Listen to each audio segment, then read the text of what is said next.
every day, and that's why your neighbors trust them. Visit Pella.com/Eisen today. Right now, Pella Windows and Doors of New Jersey is offering buy one, get one 40% off windows and doors and no payments, no interest for 24 months. Some restrictions may apply. See local showroom for details. Offer ends August 31st, 2026.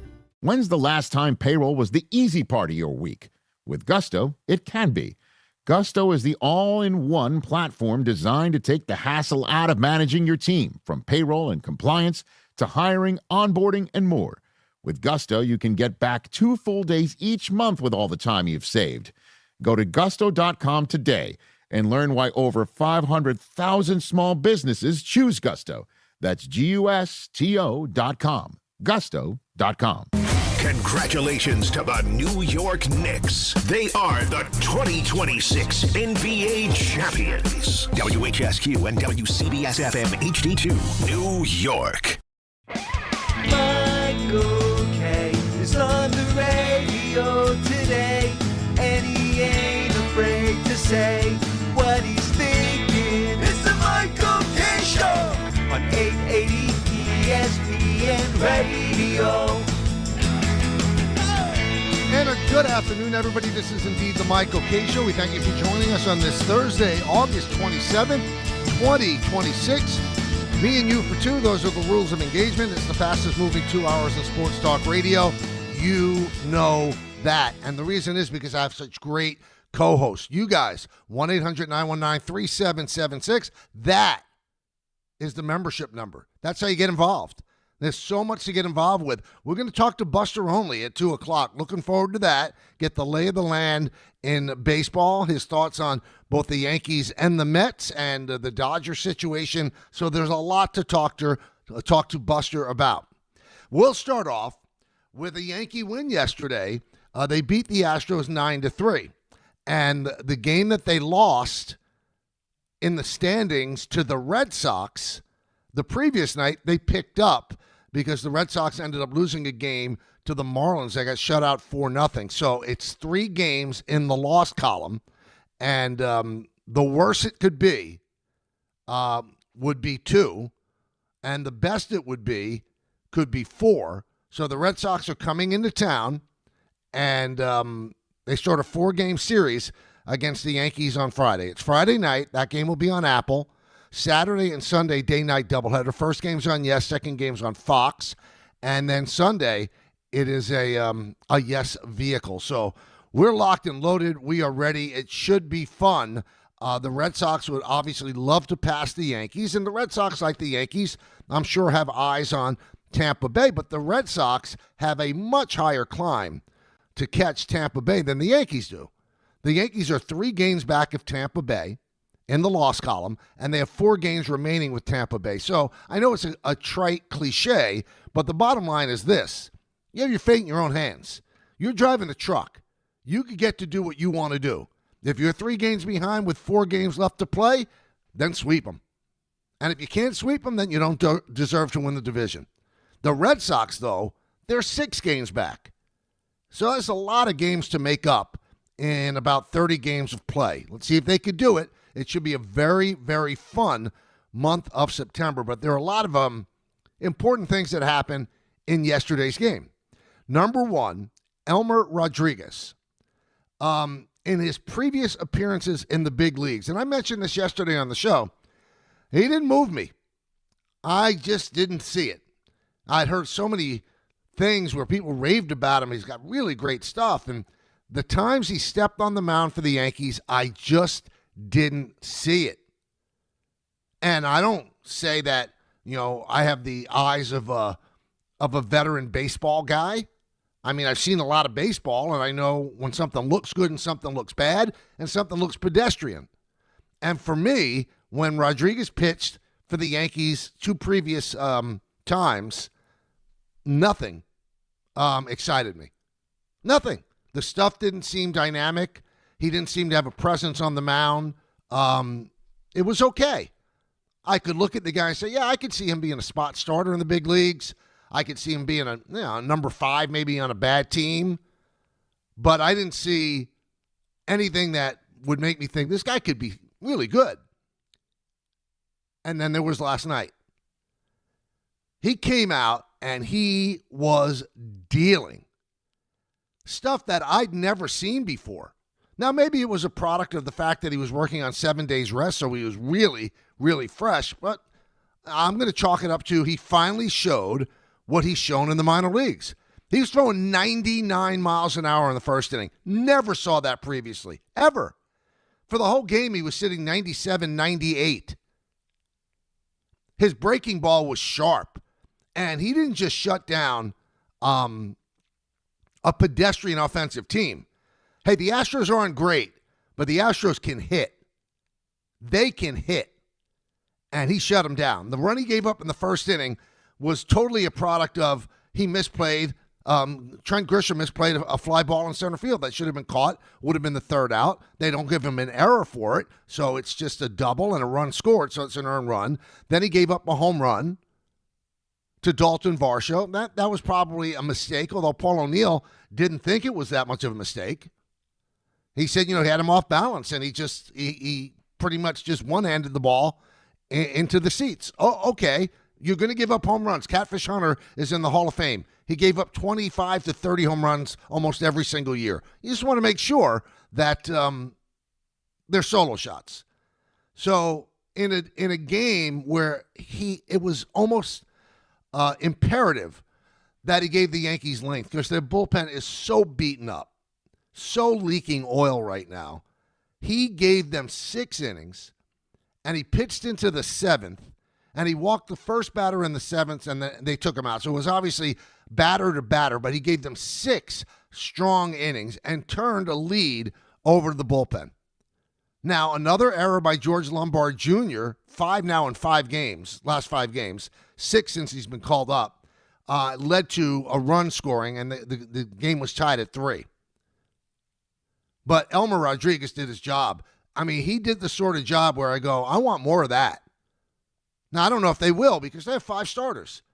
So I don't think that, Will Warren deserves to be taken out of the rotation at this point. But now they have an option, if somebody goes down, an option that you could look at and go, that's a really good pitcher.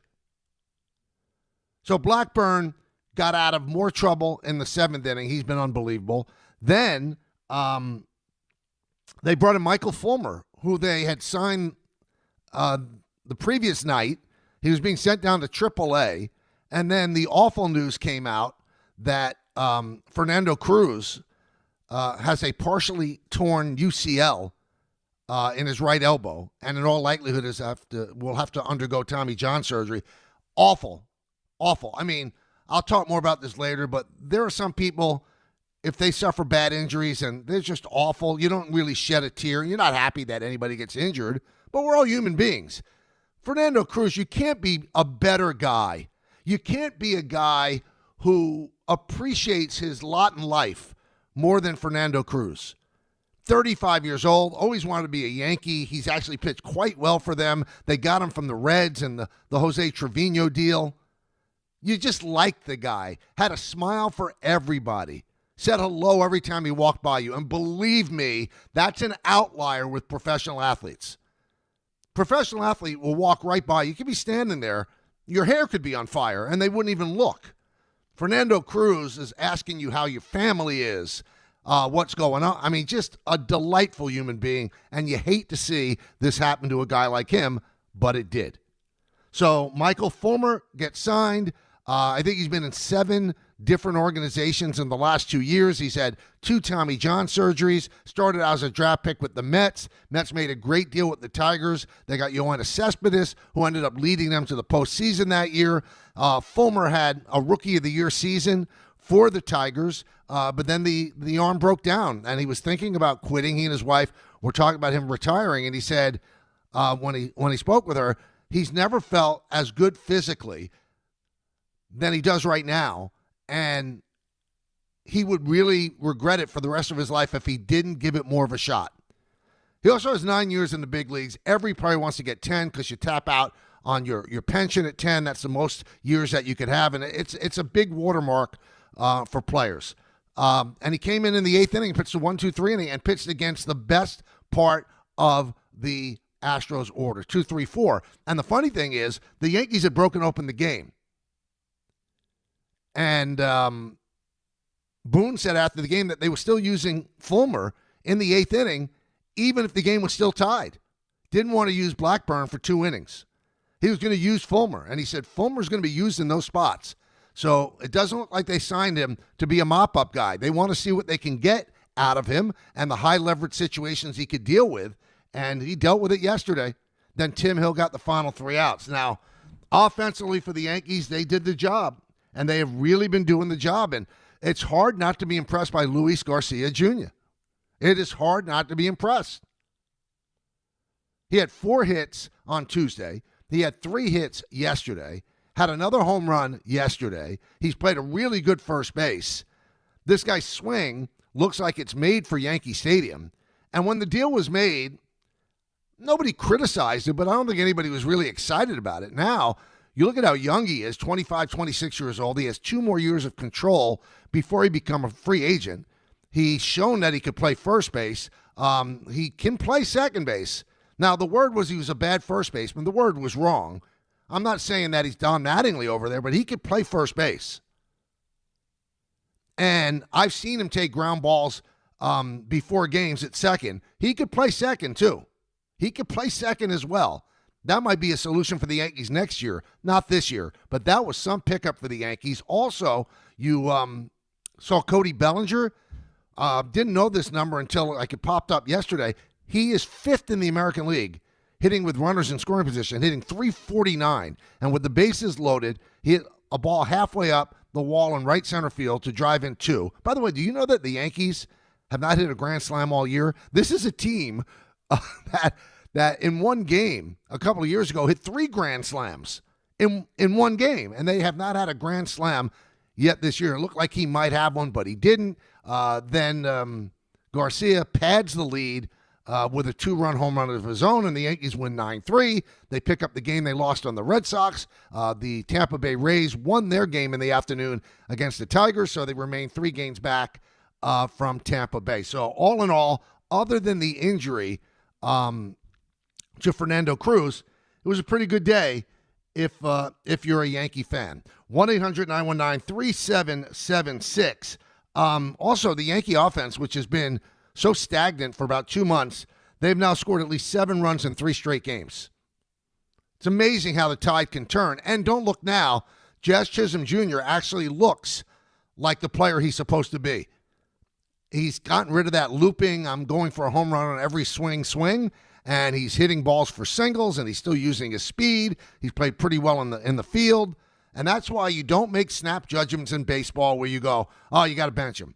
Oh, he can't play anymore. And I was of the opinion that he was struggling so much that against some lefties, they should play Caballero over there. But Jazz is making the point he's still a really, really good player who has struggled through some things, and maybe he's through them right now. One thing that's interesting about sports, we like to anoint, and we like to anoint quickly. And I guess I was one of the anointers, and I'm not backing off on my anointing. But George Lombard Jr. came up, and he looked to be about as good of a shortstop, smooth, unerring, great arm as we've seen. And now he has made an error in 5 straight games. So is he in a defensive slump, which does happen? Did we go out of our minds because he looked so good in the first 10 games? Are we concerned about it? Because he's hit better than he was projected to hit starting out in the big leagues. But now the fielding is a little bit of an issue.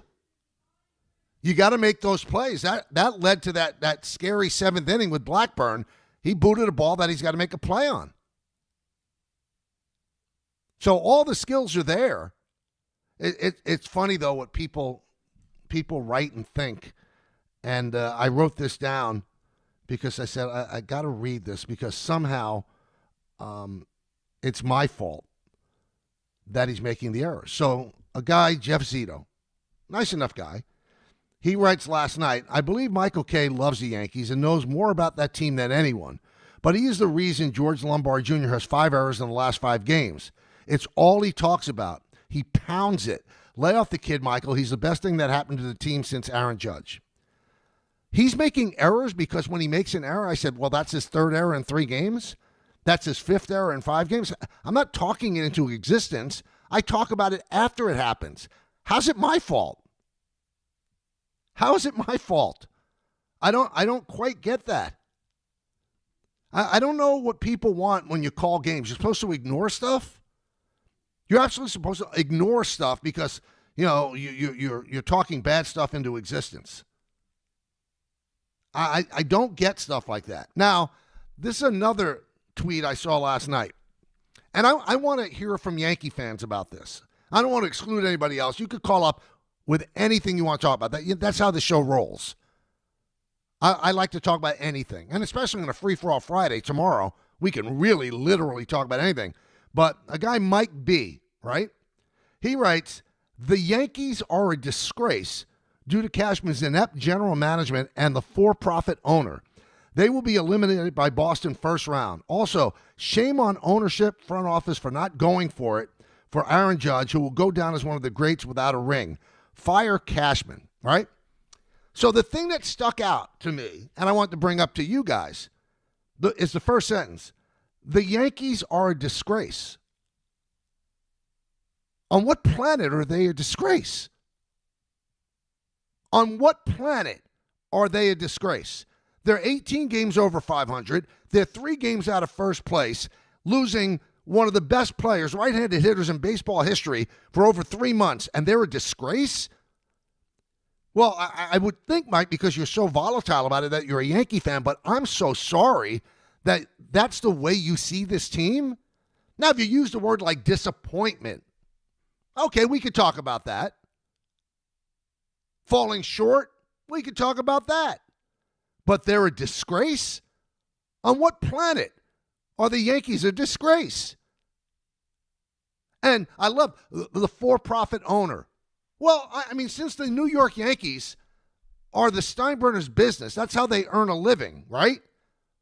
Don't you as an owner of a team want to have profit? Even the Dodgers spending what they're spending, they're making a profit because they pull in $1 billion in revenue thanks to Shohei Ohtani. Now, if he was really a quote-unquote, Mike, for-profit owner, don't you think it would make more sense to have a $220 million payroll rather than $330?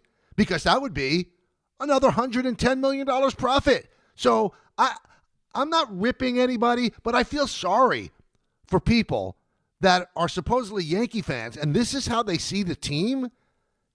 If you're a Yankee fan out there, right, and maybe if Mike is listening, and you think that they are a disgrace, please call in because I want to hear the reasoning. I want to hear how you could call a team 18 games over 500 on August 27th, and they've been playing for 3 months without Aaron Judge, that they are indeed a disgrace. How? On what planet? Now, if the Met fans want to say their team has been a disgrace this year, okay, we could talk about it. It wouldn't be that far off. This is a team with a $380 million payroll that thought it was going to contend, and they're in last place in the National League East. I mean, maybe that falls under the heading of disgrace.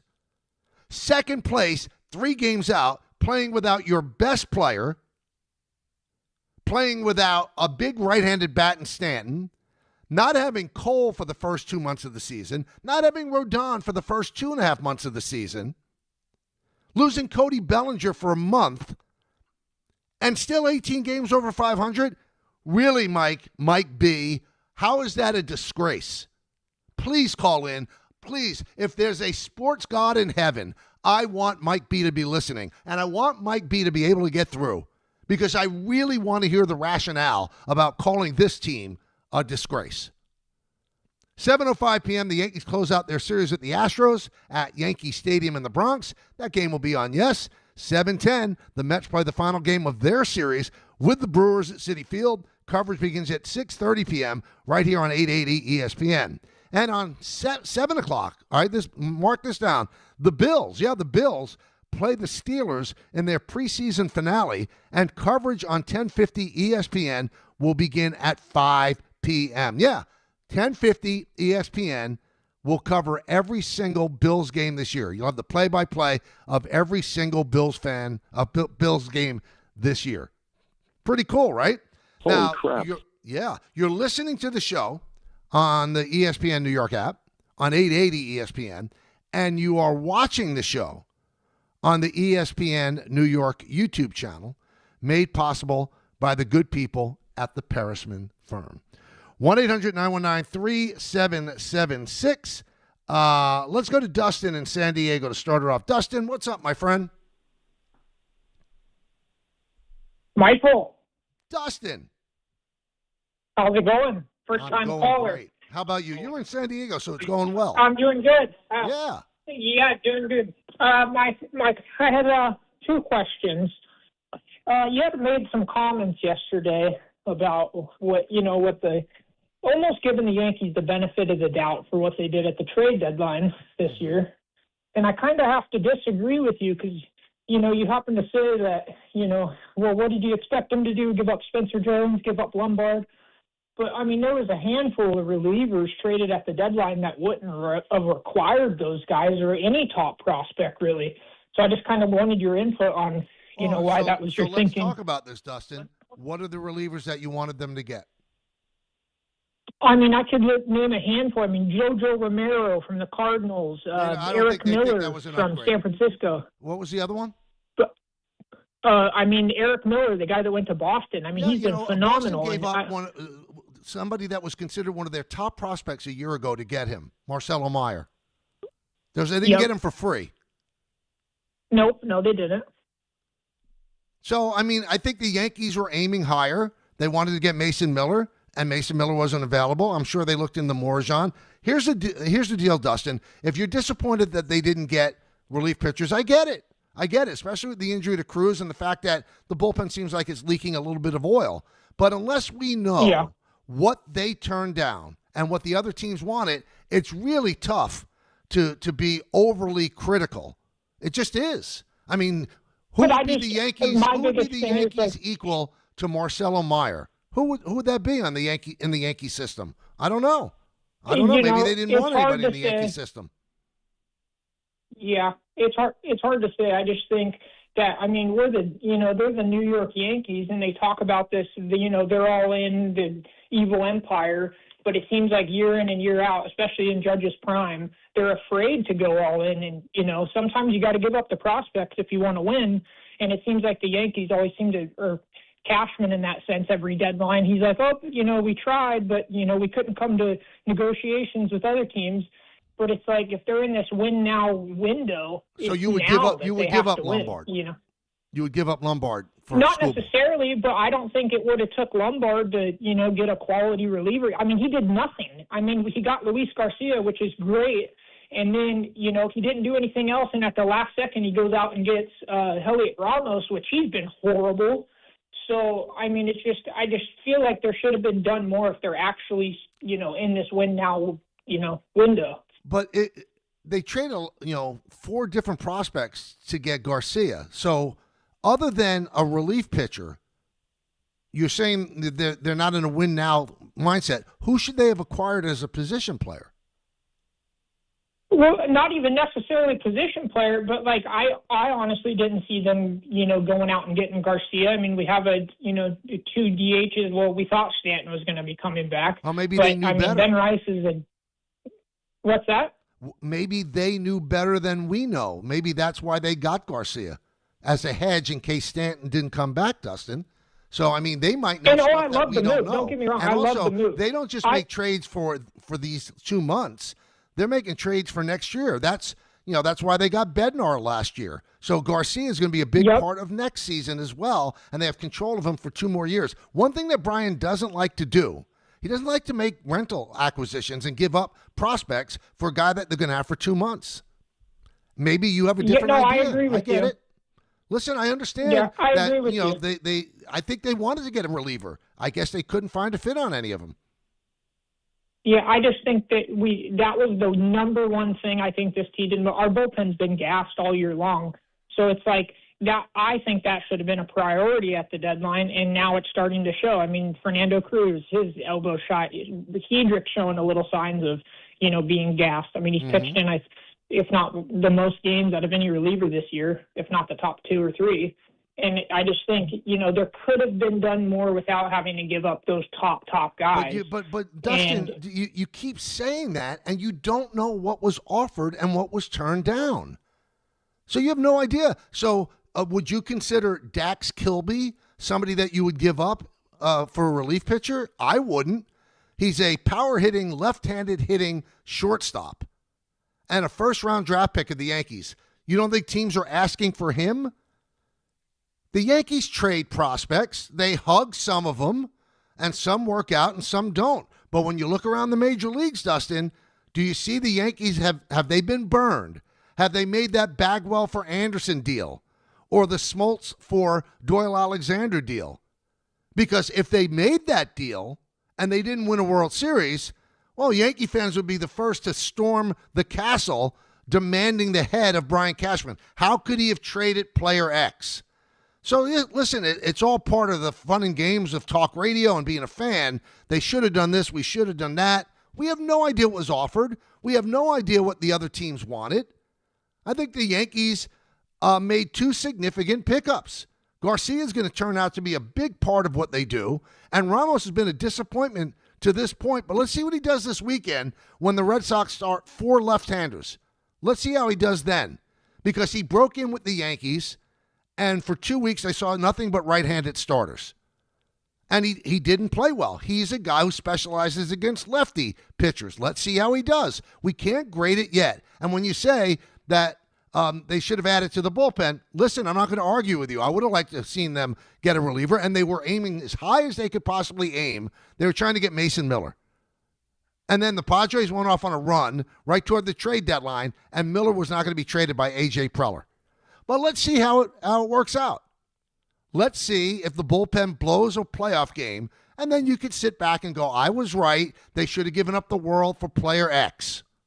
I was right. Well, we'll see. Only time's going to tell. I've heard a lot of that as well. The Eric Miller stuff. That I've heard a lot. A lot of people are bemoaning the fact the Red Sox got him and the Yankees didn't. We'll see how that works out, right? We'll see how that works out. A lot of people think living with pain is just part of getting older. The truth is, it doesn't have to be. If you're dealing with neck pain, back pain, sciatica, migraines, nerve pain, or joint pain, I'd encourage you to check out Dr. Jay Shaw at Samwell Pain. Dr. Shaw, who I've met, really cool guy, very impressive dude. He's Ivy League trained, double board certified, and specializes in non-surgical, image-guided treatments designed to help you find relief. With offices in Woodbridge, Livingston, and Englewood, getting expert care is convenient. Visit SamwellPain.com to book your appointment online. That's SamwellPain.com.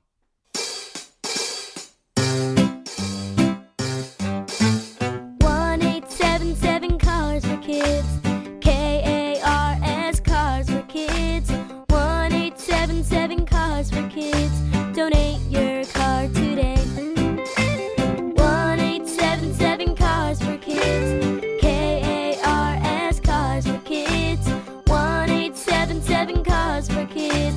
Donate your car today. Ready to get rid of that old car? Donate it to Cars for Kids. Call 877-CARS-4-KIDS to speak to a friendly live agent. Donation is super easy, and your car can be picked up as soon as tomorrow. Go to carsforkids.org now or call 877-CARS-4-KIDS to donate your car today. 1-877 Cars for Kids. KARS Cars for Kids. 1-877 Cars for Kids. Did you know you can donate real estate too? Go to carsforkids.org. That's cars with a K. If you've been injured on a construction site, then you need a lawyer who knows New York's unique labor laws. At the Parisman Firm, they have decades of experience handling construction accident cases and a proven track record of delivering huge results. Their team has already recovered nearly $1 billion for hardworking New Yorkers. From scaffold accidents to slip and falls and equipment failures, they've got your back. Call the Parisman Firm now at 718-WORKERS. That's right, 718-WORKERS, because your case is their cause. Get the justice you deserve today. Hey, it's Alan Hahn. Upgrade your outdoor living space with TimberTech, the #1 brand in premium decking from Rings End. Picture this, a deck that's the highlight of your backyard, turning heads season after season. Now, imagine 20, 30 years later. It's still going strong. And here's the best part. You haven't spent a moment sanding, staining, or sealing it. Visit your local Rings End for the stunning real wood looks of TimberTech decking, paired with the kind of durability that only advanced engineering can deliver. Backed by industry-leading warranties, TimberTech is the decking that performs for decades. Ask for it locally at Rings End. Hey Yankees and Knicks fans, come out to Yankee Stadium on Friday, September 25th and be ready to receive a very special giveaway. It's Josh Hart Yankees Bobblehead Night, presented by Delta Airlines. The first 18,000 guests will receive a Josh Hart Yankees bobblehead. Again, don't miss Josh Hart Yankees Bobblehead Night, presented by Delta Airlines, when the Yankees face the Orioles on Friday, September 25th. For tickets, log on to yankees.com/tickets. You make sure his toys don't have any sharp edges. You taught her what to do when the smoke alarm goes off and to wear a helmet when she rides her bicycle. You do so much to keep your child safe. But are you using the right car seat for your child? Car crashes are a leading killer of children ages 1 to 13. Protect your child's future at every stage of life. For information on the right seat for your child, visit safercar.gov/the-right-seat. Sponsored by the New York State Governor's Traffic Safety Committee. Rich Eisen here. Running a small business means every hire matters. A bad hire costs time and money, but the right one helps your business grow. The challenge? Finding that person without sorting through resumes. That's where LinkedIn Hiring Pro comes in. It screens candidates so you can focus on conversations with qualified talent. With Hiring Pro, you can hire with confidence and build the team you need. Join the 2.7 million small businesses using LinkedIn to hire. Get started by posting your job for free at linkedin.com/Eisen. Terms and conditions apply. Evan Cohen here. In sports, anyone can say they're the best. The actual best? They prove it. That's what I like about Midas. When you buy tires at Midas with paid installation, you get their limited lifetime tire guarantee included at no extra cost. That includes flat repairs or flat replacements and tire rotations every 5,000 miles. That's confidence you can drive on mile after mile, because the best don't just say it, they back it up. Midas, the best around. Lodi, New Jersey. Are you ready? Monkey Sports is bringing the ultimate sports destination to your neighborhood. Join Team ESPN at Monkey Sports this Saturday, August 29th, for the grand opening celebration. It's all starting at 9 a.m. at 240 Route 17 South in Lodi, New Jersey. Meet brand experts, check out the latest sports gear, and win ESPN swag. Whether you're a player, parent, coach, or fan, there's something for everyone at Monkey Sports. Don't miss the biggest grand opening of the year, Monkey Sports in Lodi, New Jersey. 1-800-919-3776. Let's go back to the phone calls. Let's go to Rico in Buffalo. Rico. How you doing, Goat? What's going on? The first caller, I felt bad for the guy. That was his first time calling, and he didn't have a clue of what he was talking about. So I'm going to leave him alone on that one. Okay. Your buddy Mike is not going to call the show and defend his imbecilic comment that the Yankees are a disgrace. I guarantee you he won't call the show, Michael. Of course he won't. Okay, You can't defend that comment, Rico. You can't. No. Exactly. So, but why make that comment when you know it's going to be heard? And he wants it to be heard. He put it on Twitter. Yes, he did. So, he's a fool. I guarantee you he will not call the show. All right. I'm a big Lombard fan. The kid he's going to be a great one. He's struggling. 5-6 errors in the last 5-6 games, whatever it is. I think his confidence is down. I think he needs a little bit of a break. I think it's time to bring Volpe back up and let him play a few games. And then yesterday, Michael, you were talking about Grisham, and that you felt that he wasn't a good third baseman. third baseman, Center fielder. center fielder. He's not And as good as he used I to be. took offense. Right, I took offense to that. But I'm going to tell you what. Spencer Jones can play center field, no doubt about it. He would have ran that ball down in the first inning, and he would have caught that ball. So yeah, but listen, we're playing that game. I mean, Grisham is not what he used to be. He catches everything he gets to. That was a mistake that he made yesterday, and it could have been costly, and it ended up, costing them a run. But everybody wants to anoint young players, and you want to bring up Anthony Volpe now, who was essentially booed out of town by Yankee fans because George Lombard Jr. has made 5 errors in 5 games. Listen, he's got to be better. He can't keep making an error a game and expect to stay in the starting lineup. But that's your shortstop for the next 12 years. I'm telling you that. Anthony Volpe is playing the majority of his games at AAA at second base, not at shortstop. Rico, somebody might call in and say that was a bad call. Dustin from San Diego might say that was worse than my call. You want to call up Anthony Volpe after the townspeople ran him out of town with pitchforks?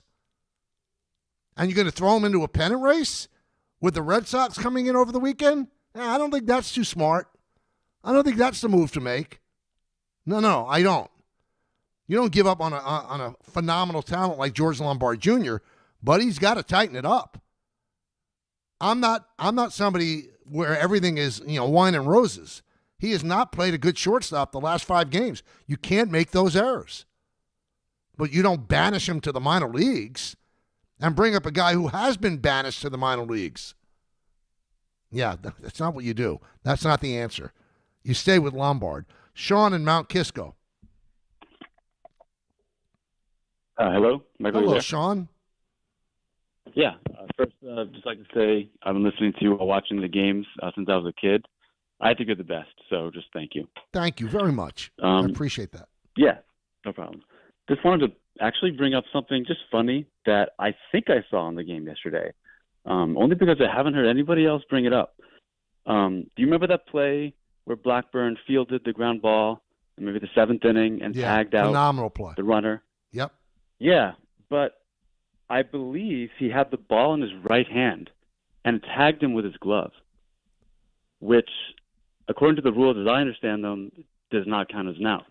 Right. In the playground it does because there's electricity, but you're right. But I think that he got called out because he ran out of the baseline. Was that it? Because Yeah. I thought he was called earlier, and I was wondering if they had challenged that. Oh, go ahead. Yeah, but you're absolutely right. He tagged him with the glove and the ball was in his hand, and the Astros would have challenged it, but the third base umpire made the motion that he ran out of the baseline, which made him automatically out. I think it was a brilliant play by Blackburn because you watch plays like that, and then the runner gets into a rundown, and that enables the other runners to move up a base. Blackburn didn't allow it. He ran right at him, didn't ever let go of the ball and throw it because once you throw it to another fielder, then the rundown is on. He made him commit, and he tagged him out. Blackburn, to me, has been one of the most valuable Yankees all year.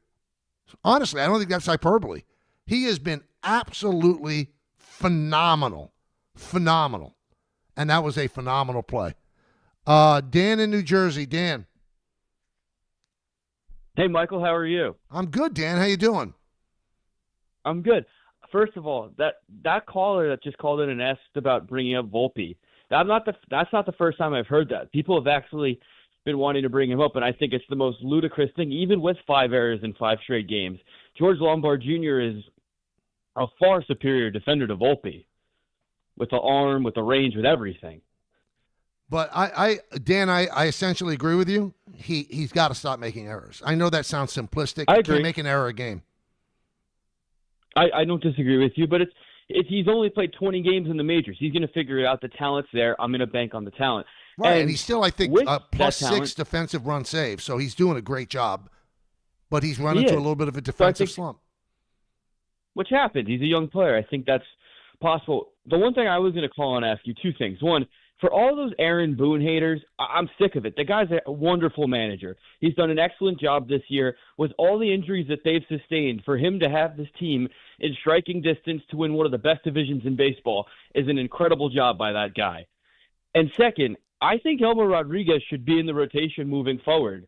I think you have to kind of go start by start with these two guys, but I would put more stock in him right now than Will Warren, who's continued to struggle. Will Warren right now is essentially a 5-inning pitcher. He gets into a lot of deep counts. Yep. He struggles to get deep into starts, and his last good start came about a month ago with the Cubs at Wrigley Field. So he's essentially had a month of just 5 to 4 or 5-inning starts.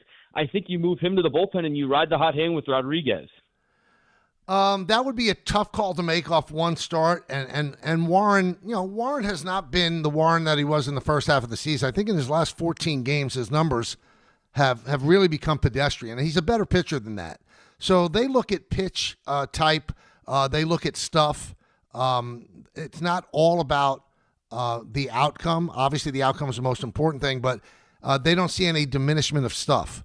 So I don't think that they're going to yank Warren out of the rotation at this point. But if he continues to struggle and every game is like a playoff game as you're trying to win the American League East, they know now they've got Rodriguez in their back pocket. So they have somebody to go to if they want to. They have somebody to go to. He gave them that option yesterday.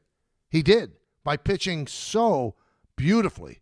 I mean, when he was up the first couple of starts, he was throwing 94, 95. There's a big difference between 94, 95, and 98, 99. Big difference. He was nasty yesterday. That's the pitcher that we all heard about and we had never seen. That's the pitcher they kept telling us, well, you got to see what he's doing in AAA.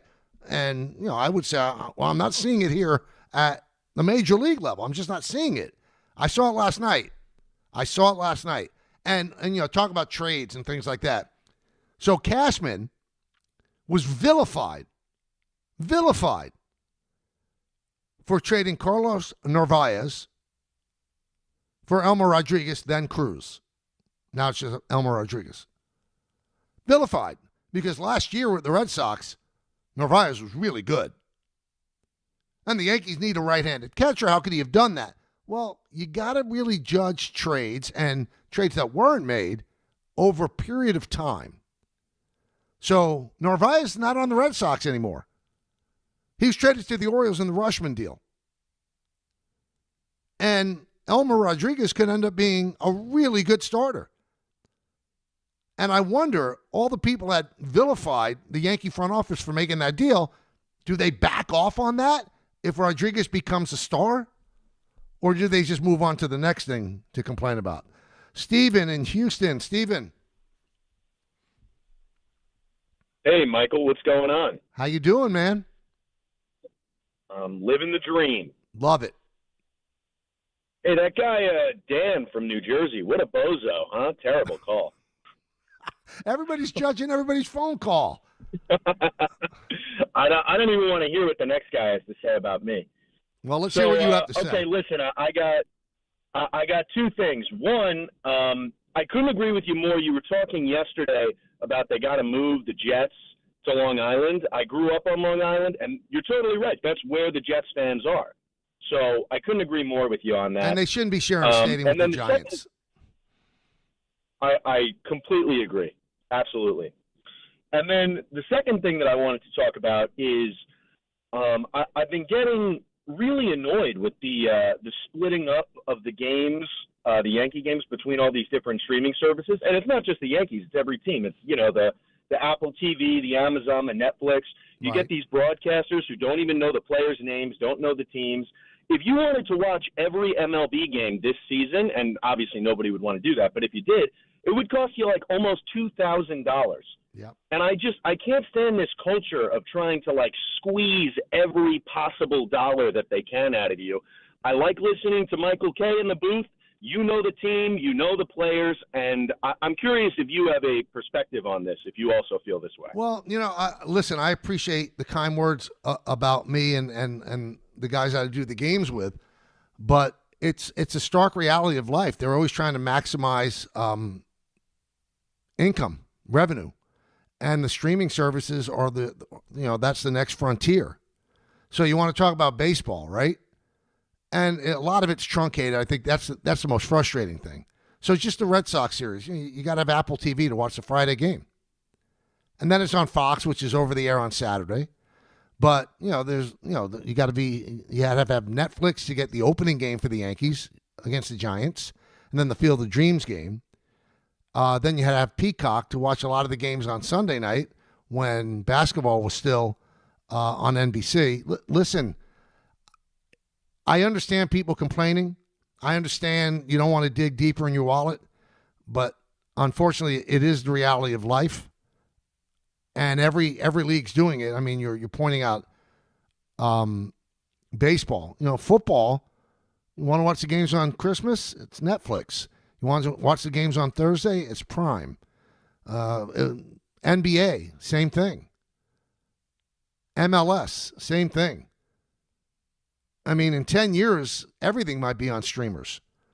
But if you expect, everybody stands on their soapbox and talks about, well, but what about the good of the game? Why aren't the commissioners worried about the good of the game? The commissioners are entrusted to make as much money as possible for the owners.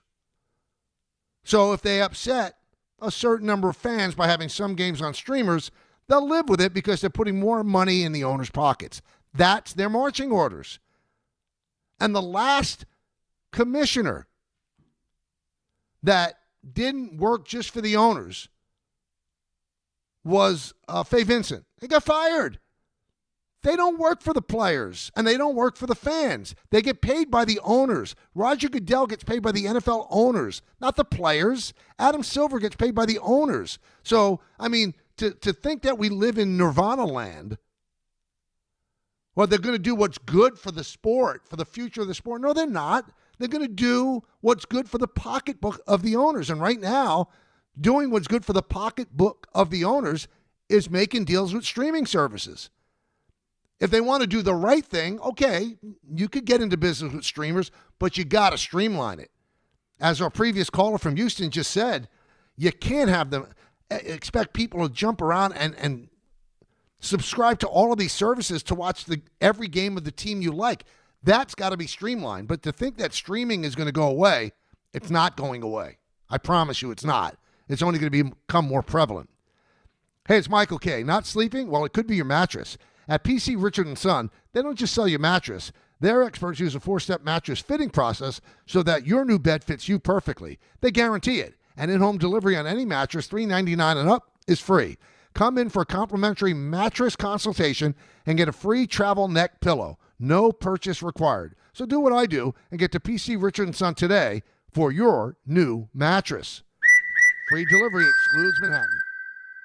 Hey, New York and New Jersey, Boost Mobile has an unlimited talk, text, and data plan that's only $25 a month forever, meaning you'll only ever pay $25 a month for the rest of your life. Who wouldn't want unlimited wireless when it only costs $25 a month forever? If you don't, you must be one of those people who enjoy overpaying for their phone plan. $25 a month forever is truly as good as it gets, so go online and switch now at boostmobile.com. After 30 gigabytes, customers may experience slower speeds. Customers will pay $25 a month as long as they remain active on the Boost Mobile Unlimited plan.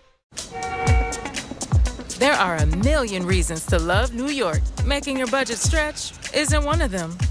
According to an independent study, Amazon prices average 14% lower than other retailers.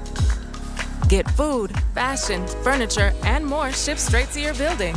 Plus, another study found Amazon Prescription Pass customers pay nearly 1/3 less out of pocket.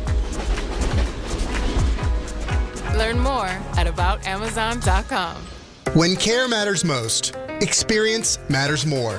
The Allure Group is redefining rehabilitation and long-term care across New York with 6 convenient locations. Their expert clinicians create personalized care plans to help you recover, rebuild, and get back to what matters most. From short-term rehab to long-term care, Allure is committed to comfort, dignity, and results. To learn more, visit allurecare.com. The Allure Group, where care meets compassion. When you manage an active facility, disruption is not an option. Tricon Construction specializes in healthcare, commercial, and industrial environments where work needs to happen without shutting operations down. That takes detailed planning, clear communication, and safe, disciplined execution. Because when patients are inside, tenants are working, or production has to keep moving, every decision matters. Tricon understands how to work around your business professionally, safely, and efficiently. For complex work inside active facilities, choose Tricon Construction. Visit triconbuilds.com. That's triconbuilds.com. Summer isn't over yet. On Saturday, August 29th, the Red Bulls face the Philadelphia Union at Sports Illustrated Stadium for Anime Night, presented by New Jersey Lottery. Arrive early for the Boulevard at 4 p.m. for food trucks, games, family fun, and a free match day poster while supplies last. When gates open, fans can grab one of 10,000 UGO card packs. Kickoff is at 7:30 p.m. Bring your crew and make it a night to remember. Get tickets at NewYorkRedBulls.com. Rich Eisen here. Running a small business means every hire matters. A bad hire costs time and money, but the right one helps your business grow. The challenge? Finding that person without sorting through resumes. That's where LinkedIn Hiring Pro comes in. It screens candidates so you can focus on conversations with qualified talent. With Hiring Pro, you can hire with confidence and build the team you need. Join the 2.7 million small businesses using LinkedIn to hire. Get started by posting your job for free at linkedin.com/Eisen. Terms and conditions apply. Evan Cohen here. In sports, anyone can say they're the best. The actual best? They prove it. That's what I like about Midas. When you buy tires at Midas with paid installation, you get their limited lifetime tire guarantee included at no extra cost. That includes flat repairs or flat replacements and tire rotations every 5,000 miles. That's confidence you can drive on, mile after mile, because the best don't just say it, they back it up. Midas, the best around. Congratulations, New York. The Knicks did it. Through battle after battle, they dominated to become this year's NBA champions. Day in and day out, the hard work paid off, and you were there every step of the way. Enjoy the crown. Own it, because this year is your year. A part of your legacy that will never be forgotten. So celebrate this moment, show your pride, and shop the largest selection of official NBA gear at NBAstore.com. A Fanatics experience. Welcome back to the show. We go till 3. At that time, Don, Hahn, and Rosenberg. Now, my guy Joe Leo is on the board today, and he just made a very funny comment about what our callers are doing to each other, or we can say our co-hosts. It's host-on-host crime. Joe, why don't you tell everybody what you said? It's Lord of the Flies today, Michael, on this show. Callers are just going at each other willy-nilly. It's unbelievable. Now, who's going to end up being Piggy with the head on a stick? It's scary. I kind of like it, because it does bring energy, but boy, callers are going at each other right now. And I don't think that I brought this to the forefront. I think that's the mood that people are in. Maybe because it's raining and people are feeling a little bit negative. Let's roll with it. But Lord of the Flies right here from 1 to 3. Let's go to Jonathan in Rochester. Jonathan. Hello, Jonathan. Hey, Michael. It's great to talk to you. A big fan. Thank you. It's probably my third time calling. I appreciate it. I just had two things to say. Yes, sir. So you and Don will be together soon for about 30 minutes. I always love, ever since the shows have changed, when you would either maybe go on their show for 20 to 30 minutes or he'd check in on yours. It's just a good breath of fresh air. I've been watching you since I was a kid, almost 20 years, and if it wasn't for you, I wouldn't have as much knowledge as I do about the Yankees or baseball in general. And Don actually got me to watch hockey. I love hockey. I love playoff hockey. There's nothing more exciting than watching a playoff hockey game. So I'm just excited to hear you guys together again. And Jonathan, I thank you for the kind words. I do want to tell you, he's not going to be on for 30 minutes. He's going to be on for 2 hours with me next Thursday. It's a 25th anniversary show. We're going to do it together. 25 years ago, the station started. So that will be it. It won't be 30. It's going to be a full 2 hours of me and Don together. So we're looking forward to that because, there's a very clear love between us. You can't, I shouldn't say it. I was going to say you can't really work together that long and really not have positive feelings and affection for the person you work with. But in this city alone, we've seen people that had incredibly successful runs on radio as a duo, and they hated each other's guts, and that eventually broke them up. Martin and Lewis, Dean Martin and Jerry Lewis, was bigger than them. They didn't talk for like 15 years. So Don and I always talk. We're always texting, and we haven't been on the same show on a daily basis for 2 years now. So there is a genuine affection between us, and maybe we'll make out on Thursday. Maybe. I'm not going to promise it. Let's go to Teddy in Port St. Lucie. Tedster, what's up? Hello. Hello, Ted. It's Eddie. Oh, Eddie. Hey, Michael. I'm sorry, Ed. That's okay. First time I'm speaking to you on the radio, but the first time I met you and the last time we spoke was in my parents' living room in Fort Lee, New Jersey, over 40 years ago. Who you were were friends parents? with my sister. Who? What was that? Pardon me? I dated You your were friends sister? with my sister. Really? What? You didn't date her, I don't think, but you were friends. I think you went out to dinner together. I don't know if that's a date, but it's a long time ago, and little did I know you were going to be such a big star. Can you tell me your sister's name? How about off the air? How about just the first name? You want me don't to tell have you get on? the last. Lisa. Oh, okay. I think I know. Yeah, absolutely. Oh, you do? Okay. Yes. It's been a long time. Lovely girl. We were young children then. I like that. Thank you. I want to make a couple comments and a question. Okay. I've been listening to sports radio since the 60s, the good guys on WMCA, Ed Bear, and I believe John Sterling was on there. Absolutely he was. Yeah. And then Art Rush Jr., right through Mike and the Mad Dog. I got to say this, Mike. I listen to your show religiously. The only one I listen to. You're the best in the business and best I've ever heard. And I say that from the bottom of my heart. Well, that's really nice. I don't know if it's true, but it's really nice, and I'm glad you feel that way. Well, it's true to me. That's all that matters. Right. One comment about baseball, then a football question. I'm a couple years older than you. I'm 68. I get repulsed when I see a guy hit a home run these days. Maybe I'm just not adapting with the times, and it's never going back. I get it, but I miss the days of even Aaron Judge's, the way he runs the bases. You look at films of Mickey Mantle. I guess it's never going back there, right? Probably not. Probably not, That because whole Manfred has said, "Let the dancing kids and, play, let the kids have fun," and that's how they think they have fun. So there's still some players that do it the old way, like you said. Aaron Judge doesn't really show off on home runs, and my partner on the television side, Paul O'Neill, used to put his head down and just run. But there are a lot of people that say, "Want to look at me, look at me." We live in a look at me society. Yep, that's for sure. Okay, football rule change I'm proposing. When there's a pass interference call, many times it's either very ticky-tack or it could be very blatant. Right. But they're the same penalty. There's a lot of times you see the ref struggling to pull the flag. I think the rules should be changed to 15 yards on a ticky-tack and spot of the foul on a blatant. Well, Ted, Eddie, I don't hate that, except that you're putting another thing on the plate of officials that just have too hard of a job. I mean, these are people in their 40s, some of them in their 50s. The players are faster and stronger than ever before, and now they're going to have to judge ticky-tack. It's just another argument to put out. Well, that wasn't ticky-tack. That deserved to be, the spot of the foul. I think that not all pass interferences are created equal, but to really make it and put that on the plate of the refs, that I think it's asking too much. They've got too hard of a job. I do not have a hard job coming up. When you have Buster Olney as a guest, he's going to spit facts. He's going to entertain. So he's coming up in just a moment. We'll talk some baseball with him.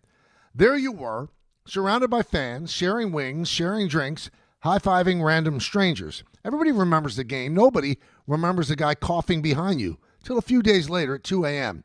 You wake up with a fever and your throat's on fire. Now what? Urgent care? Closed. ER? Slammed. Telehealth? Well, maybe, but the pharmacy's closed. You needed a medical emergency kit. These aren't first aid kits. They contain essential prescriptions used for over 30 common conditions.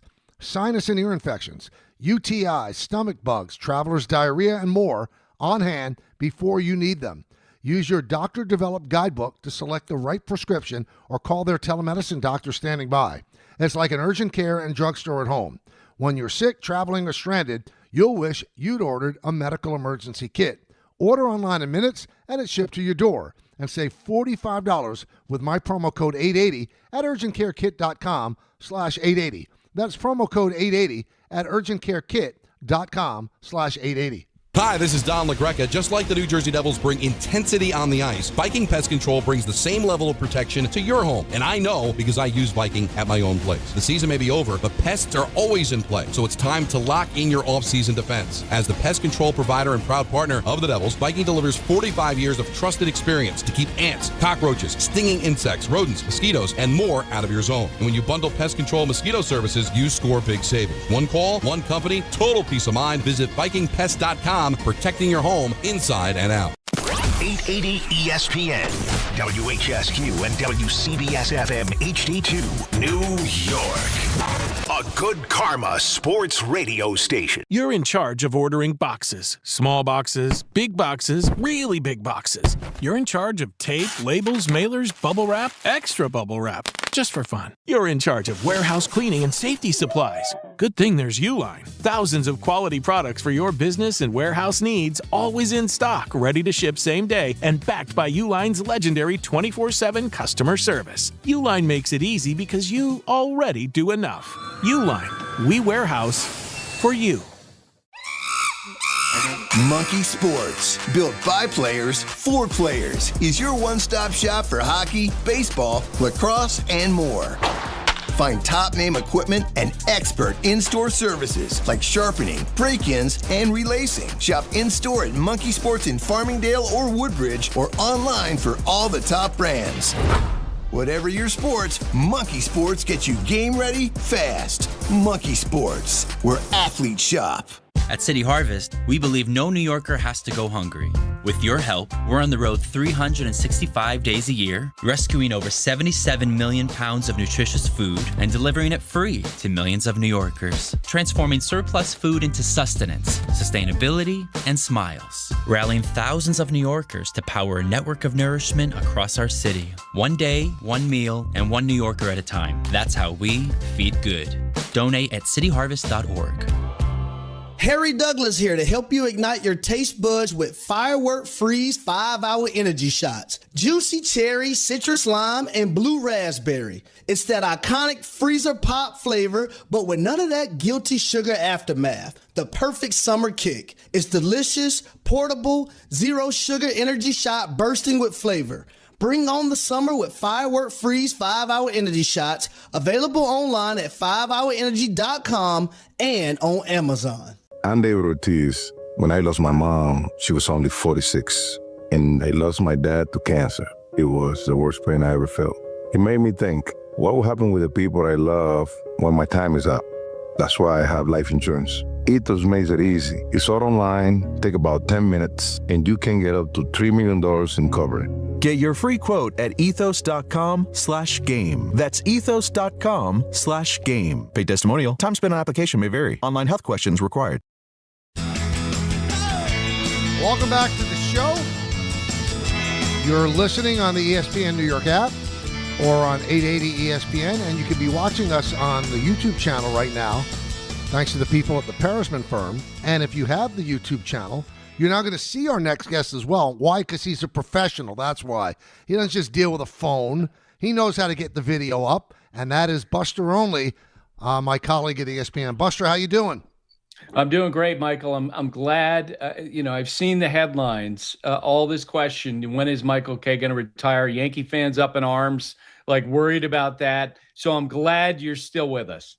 Yeah, it's amazing in the world of aggregation how things just take off. I was asked, would I be doing broadcasts when John was doing them at 84, and I said, I don't think I'll be living at the age of 80, so I can't promise that. But I never said I was retiring. I have no intention to. I mean, I might get fired one day, but I'm not going to retire. Oh, well, and that's knowing you when I saw that. I knew exactly what you were talking about. But it is pretty funny. Hopefully, there'll be a day when you get to make a speech in Cooperstown. That would be well deserved. Well, that I do not think is going to happen, but I appreciate the thought. I had a Yankee fan on X last night, and he wrote, "The Yankees are a disgrace," and full stop. And I mean, I think this team has had a phenomenal season for what they've had to deal with. All teams deal with injuries, Buster. I'm not making excuses for the Yankees, but they're 18 games over 500, 3 games out of first place. I would think that you'd agree this is far from a disgrace. Oh, totally. In a year in which you lose one of the most valuable players in baseball, and this year, every time Aaron Judge goes out of the lineup, he reminds us just how valuable he is. And yet they've been grinding away, right? They haven't had the typical offensive season since Judge went out, and they've been winning essentially. You see it day in and day out with their pitching, and they find a way. And they're going to make the playoffs again. They're going to have another winning season. With the last one was what? When Buck Showalter was the manager, the last time they didn't have a winning season? 92. Right, exactly. So I agree with you. Here's the other part, too. The American League is so wide open, wide open or mediocre, however you want to describe it. The bottom line is the Yankees have a real chance to get to the World Series. And I still think you and I have talked about this, that if certain things go right for the Yankees down the stretch, their ceiling might be higher than any team in the American League. And the funny thing is the way the league is going to play out. If you told me that the Yankees were eliminated in the wild card round, I'd go, yeah, I could see that. And if you told me that the Yankees made it to the World Series, I'd be like, yeah, I could see that too. It really is such a level playing field in the American League. And Vegas has the Yankees as the favorites coming out of the American League. But to me, there's one thing that has to happen, and that is Aaron Judge has to come back and approximate Aaron Judge. So what do you think the likelihood of that happening? I have no idea. And the Yankees have no idea. You and I, no one has any idea, because the way this is playing out, and I don't know if you had the same experience as I did, but when you talk to people within the organization about Judge in late June, it was like, well, we'll get him back sometime after the All-Star break, trade deadline. And then we'll probably have, a month where he's going to come back. Now it's more like mid-September, third week of September, which means there's going to be an incredibly small number of games that he's going to have to get ready up to speed against pitchers who, the best pitchers in the world who are in midseason form, so to speak, because they'll be coming off, in September. How is he going to respond? I have no idea. Look, there are very few hitters, and you know this, who can go from not doing anything to being really good pretty quickly. Yordan Alvarez, for example, that's the guy who's got the sort of swing. You could probably wake him up on his porch when he's 85 years old. He's going to hit a line drive. Judge is not like that. He's bigger. He's got to figure some stuff out. There's usually a process. Now, through this work on the trajectory machine, could he come back and be a factor? Absolutely. But I don't know. I don't think the Yankees know. And the other thing, too, is they don't know how he's going to respond physically once he gets back into game action. Is he going to be like May, where he begins to regress physically with that, his particular injury? Now, one guy that we know is not coming back, Buster, is Giancarlo Stanton. Fans are very reactionary. I've heard a lot of it on this show. Well, they've got to release him. I don't see any wisdom in releasing him. Why would you do that? What do you think the future holds for him, though?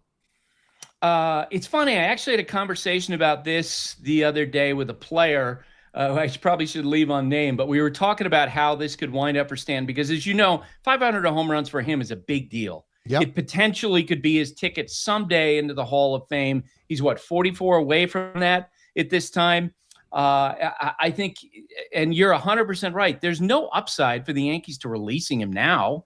He's going to be making just $15 million on his contract next year. And so you bring him into spring training, whenever that is, whenever they get back to resume to playing baseball, you see what you have, and maybe he has a resurgence. Maybe he winds up playing 100 games and he hits 30 home runs. I don't know. I think 500, though, is going to be such a big number for him that if he makes progress next year, I could see him staying on and signing with another team, probably not the Yankees. As Judge gets older, you're going to want to DH him more. I don't imagine the Yankees would pick up the club option for him for 2028. But yeah, I think he's going to continue to try to play. Let's go to the other side of town, Buster, and the Mets. Talk to me about the challenge ahead for them. Well, first and foremost, they at least with how they played of late, they've got some building blocks in place. So if you are David Stearns, you're Steve Cohen, you know what? Carson Bench is a good player. Who would have imagined he'd be your cleanup hitter, when we started this season? And that's where they are. You have Nolan McLean.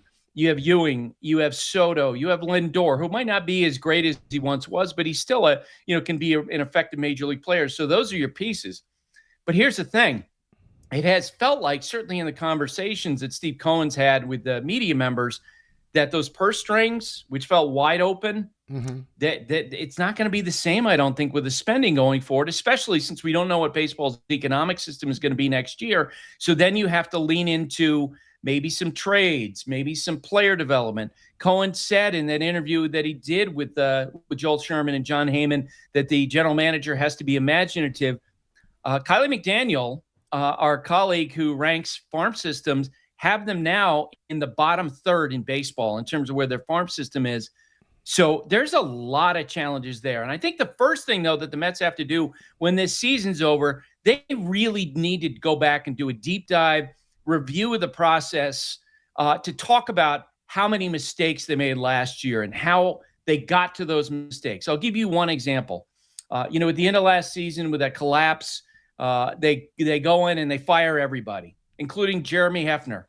I just saw on Jeremy the other day. Here's what happened to him after the Mets let him go. 14 teams reached out to him. Wow. Because he's so respected within the sport, and he gets hired on a multi-year deal by their division rival, the Atlanta Braves. Anton Richardson, a terrific first base coach who developed this great connection with Juan Soto. They let him go. How did that happen? We can go back now and see what Pete Alonso's doing and ask the question, how did we land on that? Where effectively the reason why you didn't re-sign Pete Alonso was because of money, right? You're the New York Mets and you have an iconic franchise guy who's demonstrated he can play in a big market in New York. Then you bring in guys who haven't played in New York, like Bo Bichette. What exactly was the logic behind that? They need to do that quality control examination because they can't make the same mistakes going forward, especially with so much margin for error as they go forward and maybe their payroll comes down.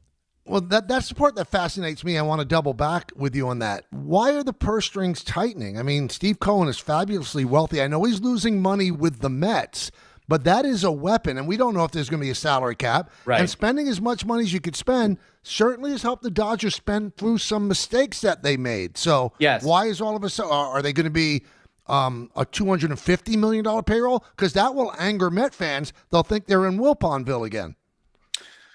Yes, I agree with you. That's a perception. But, first and foremost, I suspect Cohen is, from his perspective, he's going to be like, look, we've spent more money than any team in baseball except for the Dodgers, and it hasn't worked. So you get that reflex going. The reason why they brought in David Stearns is because he had demonstrated that he could, through imaginative ways and the process that he had, that he could win with a small market team in Milwaukee. But you hit on number one. It's the economic system. We don't know what it's going to be, and we know this, that they're going to have to grandfather in contracts under the new economic system, regardless of what form that takes. Deals like Juan Soto.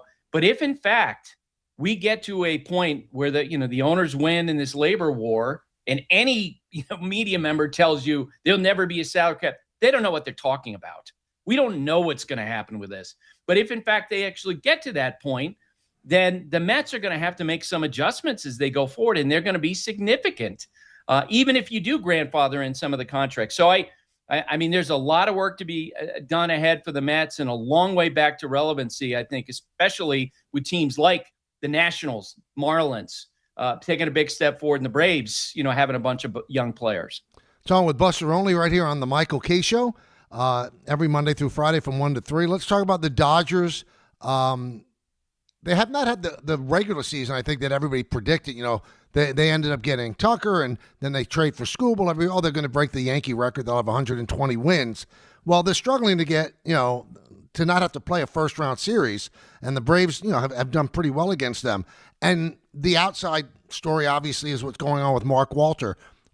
Is this going to impact the Dodgers, you think? I don't think anybody knows for sure, so I'm just asking your opinion. Do you think it will impact his ownership of the Dodgers? Yes, I do. And I don't, I'm not going to pretend that I know exactly what his financial situation is. It's pretty clear he's trying to generate a lot of cash pretty quickly with the sale of the Lakers, his soccer team, the interest there. And here's the thing, people have looked at, the way they've answered the question is, the Dodgers are not for sale. Well, no one says that. It could be that there could be a sale within the current ownership. Shares could be moved from one person to another. So anybody who says, that there might not be some shift with the Dodgers, I just don't believe that. And we'll see where that goes. I think they, like the Mets, could be greatly affected by the shift in the economic system. We'll see where that goes. You and I, when it comes to the major league team, have watched this before ourselves. In 1998, the Yankees were hell-bent on winning the World Series. Players are driven. I thought day-to-day focus was amazing. Really wasn't until late September that they got a little bit bored. They won 125 games, and the next year it went down. And the next year the regular season got even harder. They won 87 games in 2000. I think that's what's going on with the Dodgers. I think they need to play meaningful games in October before you get the best of their core of veterans, and that's when their postseason experience can become a weapon.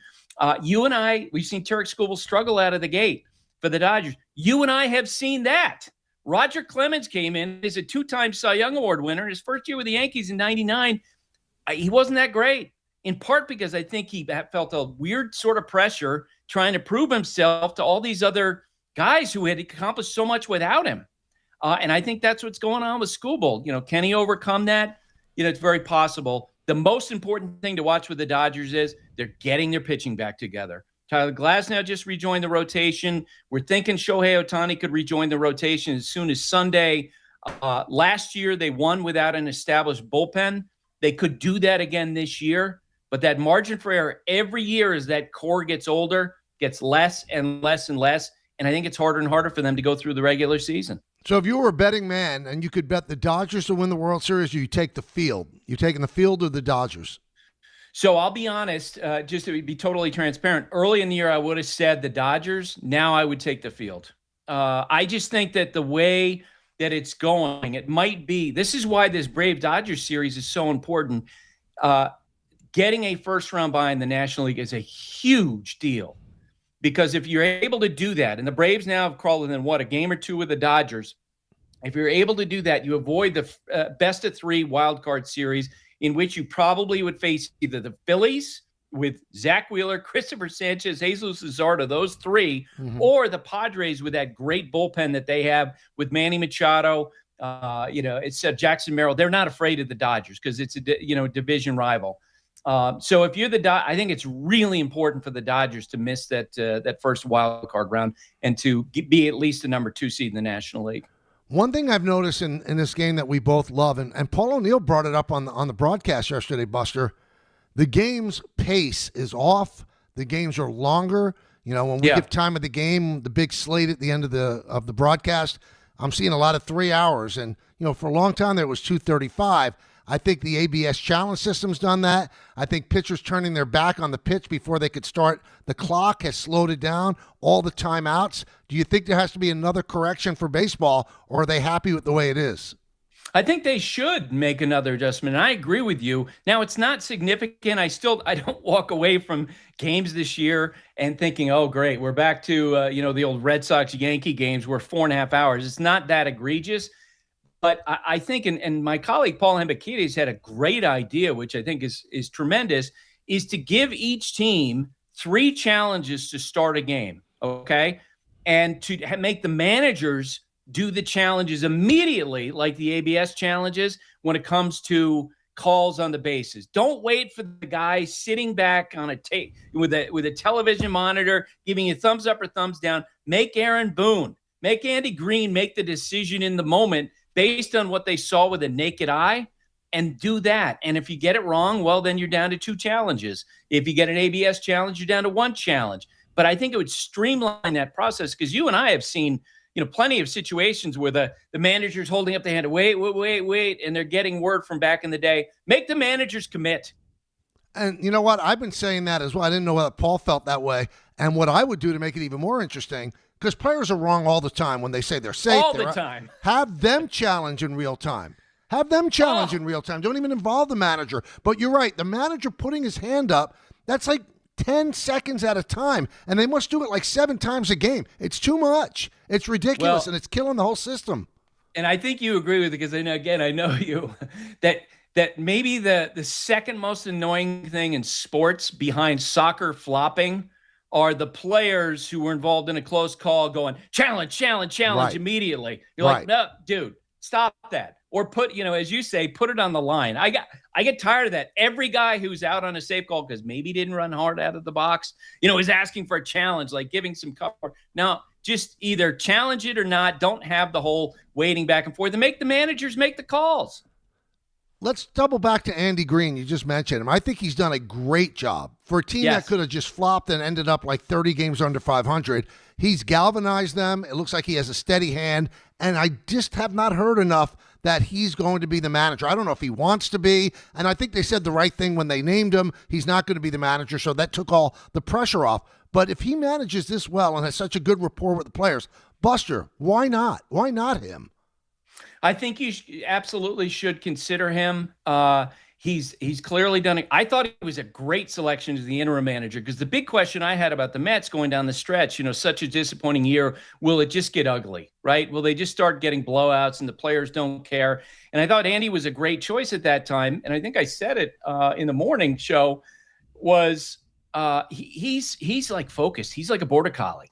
He's locked in, and you knew that he was not going to lose his attention. He was going to demand the players maintain attention. Here's the thing about Andy, and I know he's well aware of this.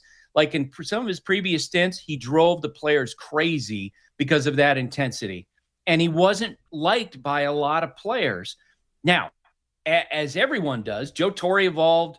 We all evolve as we get older. I think it's worth the conversation with Andy and worth the conversation with the players and say, hey, tell us what you see in Andy Green. And if Andy feels like he's turned a corner in some regard, maybe you decide to go there. I can tell you this. Andy told me when I asked him, a month ago or so, what changed for you from when you were managing the Padres to now? And he talked about how valuable it was for him to be around David Ross. And David Ross's personality. He served as Rossi's bench coach. Rossi's more laid back. He'll know when to breathe a little bit.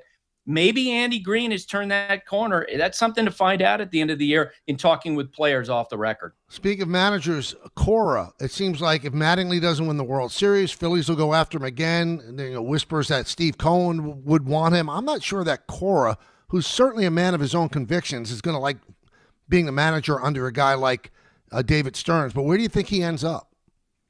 I think he winds up in Philadelphia if they decide to go on from past Don. Now, I talked to Mattingly. I'm sure you saw this at the time because I know how close you are with him. I asked him, do you want to manage next year? He said, yeah, I'd like to continue that.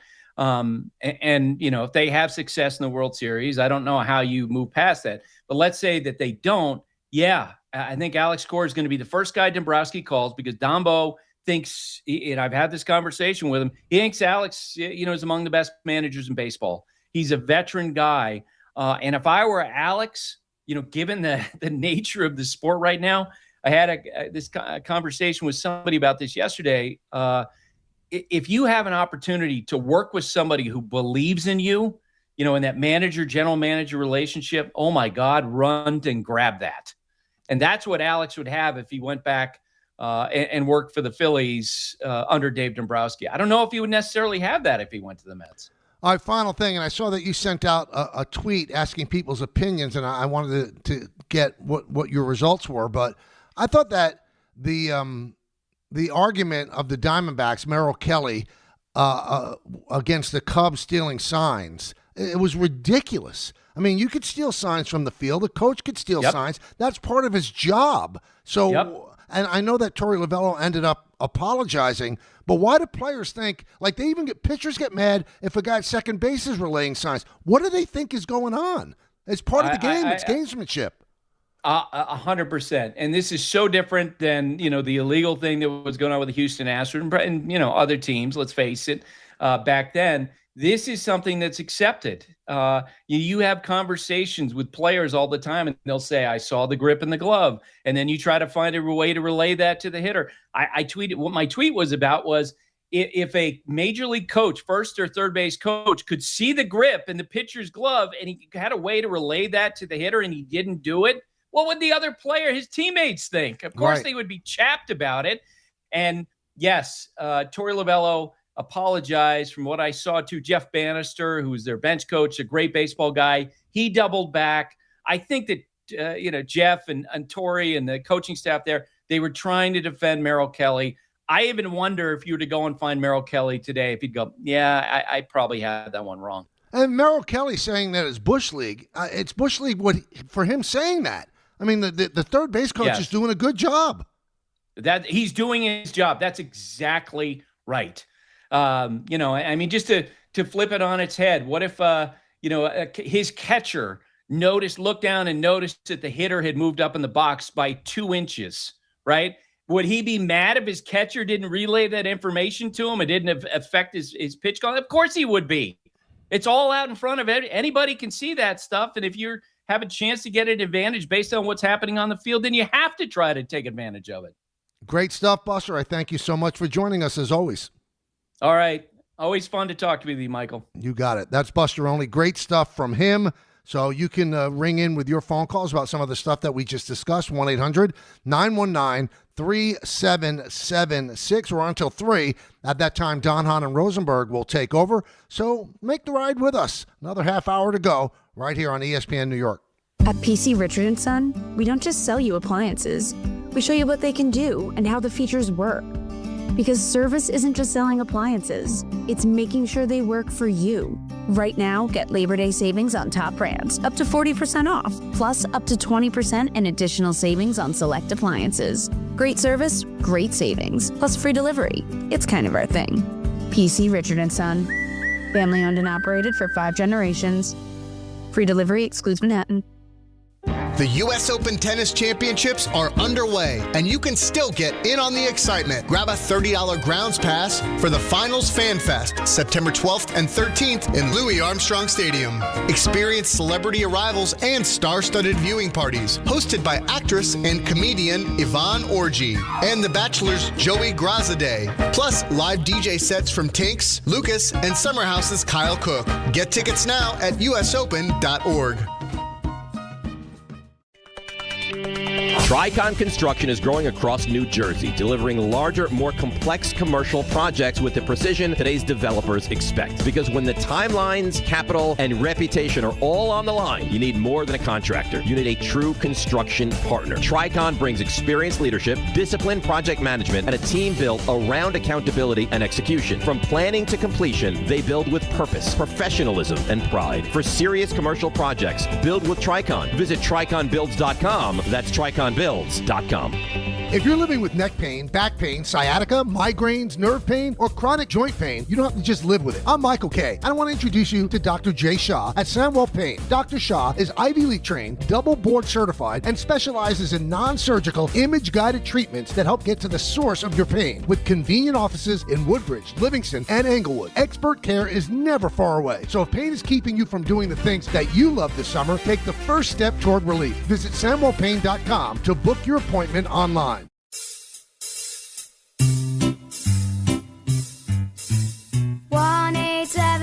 Cards for Kids. KARS Cards for Kids. 1-877 Cards for Kids. Donate your card today. 1-877 Cars for Kids. KARS Cars for Kids. 1-877-CARS for kids.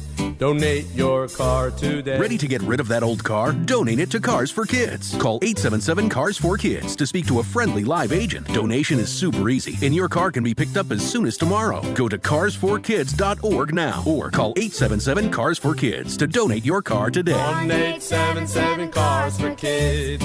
KARS Cars for Kids. 1-877-CARS for kids. Did you know you can donate real estate too? Go to carsforkids.org. That's cars with a K. Rich Eisen here. We talk a lot about battles in sports. Teams battling through adversity, athletes fighting for every yard. The toughest warriors I've ever seen, though, aren't on the field. They're kids fighting cancer. Their families standing beside them. Doctors, nurses, caregivers. That's why I'm proud to support Hyundai Hope on Wheels. For over 28 years, they've helped fund pediatric cancer research, raising more than $303 million and supporting over 40,000 children. Learn more and donate at HyundaiUSA.com/Hope on Wheels. Kenny here to help you ignite your taste buds with Firework Freeze 5-Hour Energy Shots. Juicy cherry, citrus lime, and blue raspberry. It's that iconic freezer pop flavor, but with none of the guilty sugar aftermath. The perfect summer kick, it's a delicious, portable, zero-sugar energy shot bursting with flavor. Bring on summer with Firework Freeze 5-Hour Energy Shots. Available online at 5hourenergy.com or on Amazon. The NFL credit. The Pro Bowl was such an embarrassment. First of all, when they play real football, after you play a long season, the last thing you want to do is get hit or hit somebody for free. So that was a mess. And then they decided to try all these other games and competitions and flag football. It was laughable. And it didn't really do the sport a service. It was a terrible highlight. And they've always gotten decent ratings until they moved it to the Tuesday of Super Bowl week. And I think the ratings went down to 2 million. Now, when they had it the Sunday before the Super Bowl, it was always around 6 or 7. But finally, the NFL decided, yesterday they announced that the Pro Bowl is no more. I give the NFL credit because, again, it's still a television property, that there will be a television entity that would want to televise it and get those ratings. But it didn't make sense because it wasn't about football. And then you have so many people bailing out. They didn't want to go. That one of the quarterbacks last year for one of the Pro Bowl teams was Shedeur Sanders. I think he was the 6th alternate. He had some of the worst numbers of any quarterback in the NFL, and he will be listed forever as a Pro Bowl player. Laughable. Not a knock on Shedeur Sanders, but it happened at every single position. He didn't want to go. He's somewhat injured. You're ruining what the sport is about. So they bagged it. Now, there's still going to be Pro Bowl teams that are announced, and you know why? Because there are a lot of contracts that are tied to whether or not you make the Pro Bowl. 5th-year options, things like that, they go up. So you'll see, at the end of the year, this guy made the Pro Bowl, but it's only going to be I think 44 players, and that's it. So they could actually name somebody that's playing in the Super Bowl to the Pro Bowl because they know they don't have to play. But they'll be forever known as a Pro Bowl player. Now, it makes me worry, though. Will the other sports follow suit? And I don't think that they will, because I think the NBA All-Star Weekend is a bacchanal for the advertisers that support the NBA. And the NBA's made some adjustments that make the game somewhat better. And maybe a guy like Victor Wembanyama, who seems like he wants to win that game, will drive the others to feel that way as well. But for a while, it was a joke, 185 to 179. That's not basketball. Nobody played defense, and they still don't play great defense. But last year's game was pretty good. But there's too much involved with the dunk contest and the three-point shooting contest. And they're all sponsored, and they all make money. The NFL makes so much money, they don't need the money that the Pro Bowl is going to bring in. And the Pro Bowl is not a congregation for the advertisers. That's the Super Bowl. If anything, it becomes a clunky event that people from the NFL have to divert their attention away from the Super Bowl for however long to plan the Pro Bowl. So it's gone. I don't think Major League Baseball is ever going to get rid of the All-Star game, because I think the All-Star game in baseball is the closest thing to a real game as you could possibly have. Now, yeah, pitchers only pitch one inning, but it's baseball. You're seeing a baseball game played. People are playing defense. They have to play defense. That's what the gloves are for. People are trying to get hits. The home run derby is still a popular thing. And I think the tweaks they made this year made it even better. So I don't think that's going anywhere. I don't think anything's going anywhere for hockey either. The one that had to go was the Pro Bowl, and it went. Give the NFL credit for doing the right thing. For doing the right thing. Let's go to Sean in New Jersey. Sean. Hey, Michael. First time, long time. Welcome aboard, Sean. I appreciate it. Hey, I had a question for you just surrounding some of the recent errors with George Lombard Jr. And, obviously the past two games, those errors have cost the Yankees some runs. So I'm curious, and I know Aaron Boone touched on this earlier today and just said it was sort of a bump in the road per se, but with only a few weeks left to go in the season, I'm just curious your thoughts as to how some of those errors could deem pretty costly come the postseason. Yeah, they could be huge, Sean. I mean, you can't just slough it away. I think that Boone is right. It's probably just a bump in the road, because the one thing that was never questioned about this guy was his defense. And we saw how brilliant he was the first 10 games. But the errors that he's making, they're very unusual. They almost seem like he's rushing. He doesn't have to rush because he has such great range, and that arm makes up for so much. But I will tell you this, that arm is made up for, he would have more than 6 errors. Now, he's had an error in each of the last 5 games. And then he made one error in the first 10. But he would have 2 or 3 more errors because his arm made up for the fact that he bobbled the ball. Everybody loves the guy. He's been better than advertised. We know the defense is there, but it has not been there of late. So, yeah, you can live with a bump in the road, but then when it becomes a pothole and each game is so very important, you hope that it doesn't come to that.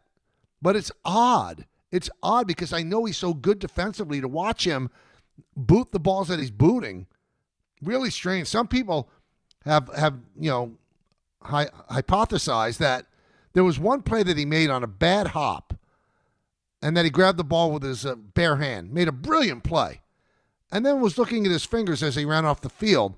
That's kind of when this all started. But I don't know if that's true because these aren't, for the most part, throwing errors. I think one of them was.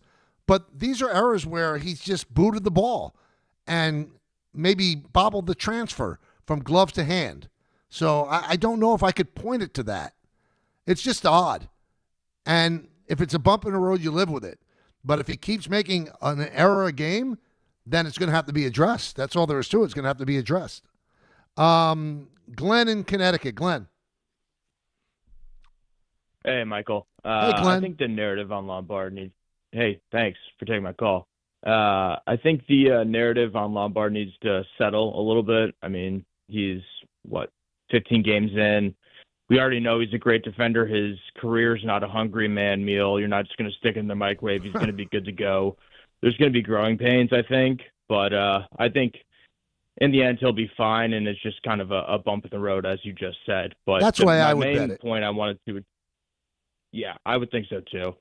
The main point I wanted to address was kind of end of September, middle of September, you start having serious conversations about Spencer Jones in center over Trent Grisham. Mm-hmm. I know right now it's probably when Judge comes back, God willing that he comes back healthy and ready to go. Do you think if Spencer Jones plays the way he's playing now, middle of September, do you think that's going to be a difficult decision for Boone to make? And do you think there's going to be serious conversations there, or do you think on paper it's chalk that Trent Grisham is going to be the center fielder in the playoffs? Well, it's a couple of questions in one. So do I think it'll be difficult? Yes. But I also think it would be chalk. I mean, they're going to go with the guy that they know for sure, who handles pressure well, has been a really successful player in late game, high leverage situations. So Spencer Jones is certainly making a case, and you got to give him credit for that. but I'd be stunned if they moved off of Grisham in center field. It's hard to argue that there's a regression in center field. They will, though. But the defensive metrics tell you, when we had one on yesterday, he's -6 in defensive runs saved. So that's a below-average center fielder. He's so smooth out there. When he gets to a ball, he usually catches it. That's why it was unusual what happened in the first inning. But his bat plays, and it plays in streaks. Nobody could deny, though, that Spencer Jones has been I wouldn't say a revelation because he's a first-round draft pick, but he's been a big surprise. He has really acquitted himself terrifically. There's very little to even criticize about him. He's done everything you'd want a kid to do. And he has cut down on the strikeouts. There's still a lot of strikeouts. He had 3 strikeouts yesterday, right? But then he got a big base hit. So big guys that hit for power are going to strike out. So you're going to have to make the offense so engaging that you ignore the strikeouts. Because dirty little secret, as great as Aaron Judge is, he strikes out a lot.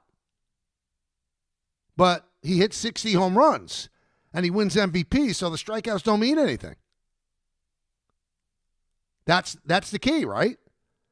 But I can't see them going into a postseason series and saying, yeah, Spencer Jones is going to start in center and not Grisham. So long answer to your short question, I think they'll go chalk.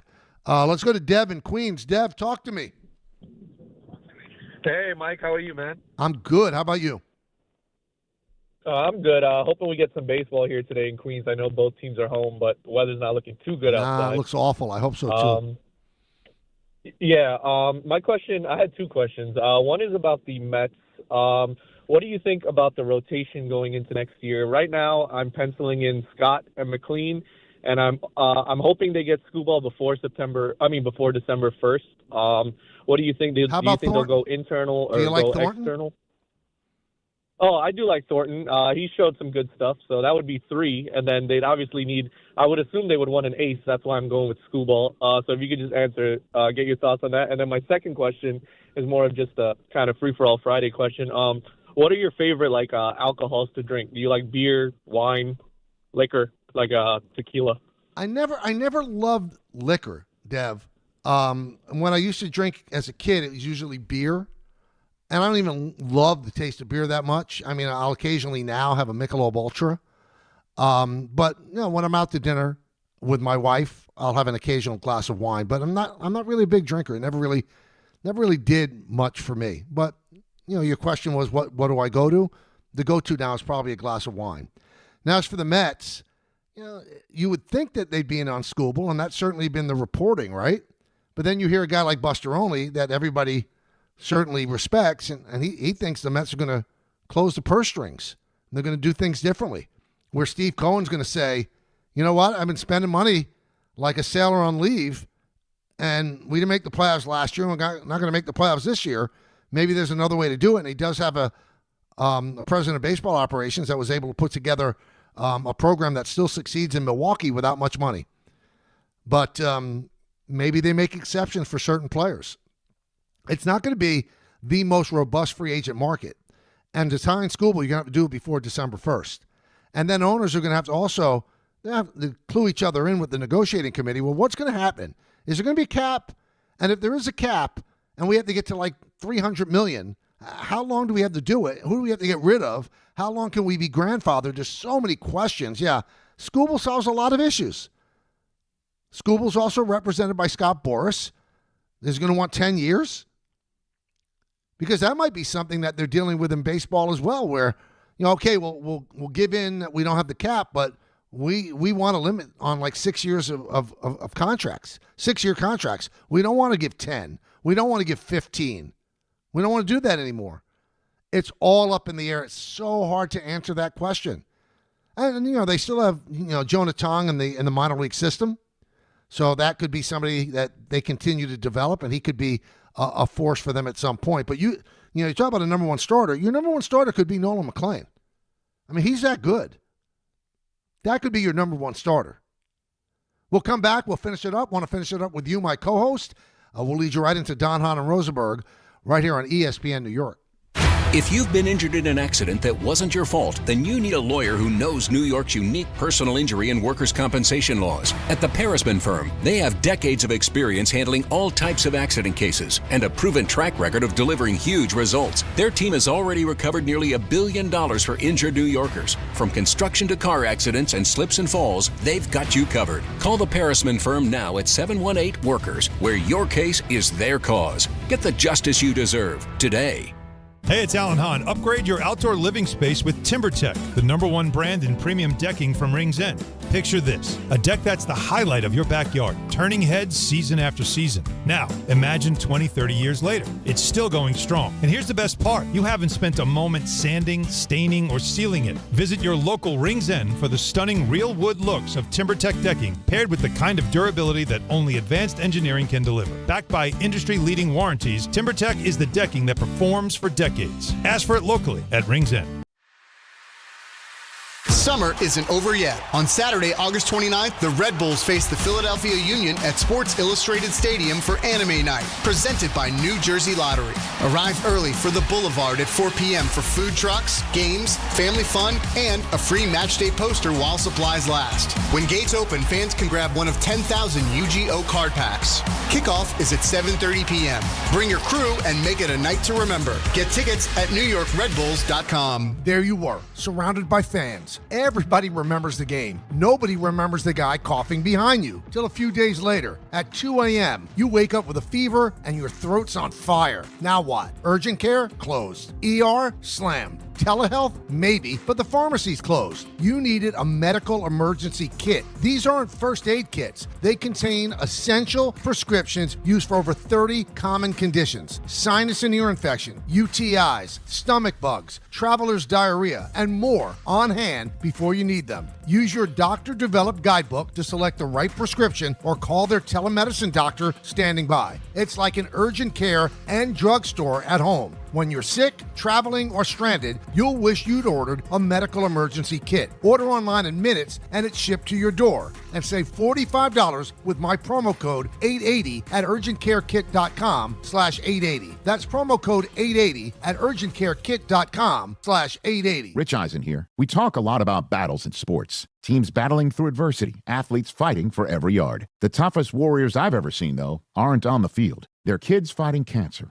Their families standing beside them, doctors, nurses, caregivers. That's why I'm proud to support Hyundai Hope on Wheels. For over 28 years, they've helped fund pediatric cancer research, raising more than $303 million and supporting over 40,000 children. Learn more and donate at HyundaiUSA.com/Hope on Wheels. Kenny here to help you ignite your taste buds with Firework Freeze 5-Hour Energy Shots. Juicy cherry, citrus lime, and blue raspberry. It's that iconic freezer pop flavor, but with none of the guilty sugar aftermath. The perfect summer kick, it's a delicious, portable, zero-sugar energy shot bursting with flavor. Bring on summer with Firework Freeze 5-Hour Energy Shots. Available online at 5hourenergy.com or on Amazon. Congratulations, New York. The Knicks did it. Through battle after battle, they dominated to become this year's NBA champions. Day in and day out, the hard work paid off, and you were there every step of the way. Enjoy the crown. Own it, because this year is your year. A part of your legacy that will never be forgotten.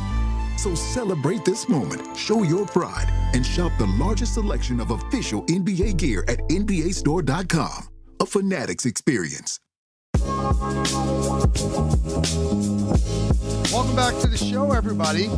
Good on the Big 12. They have followed the SEC and the Big 10, not accepting people that were drafted by NFL or NBA teams.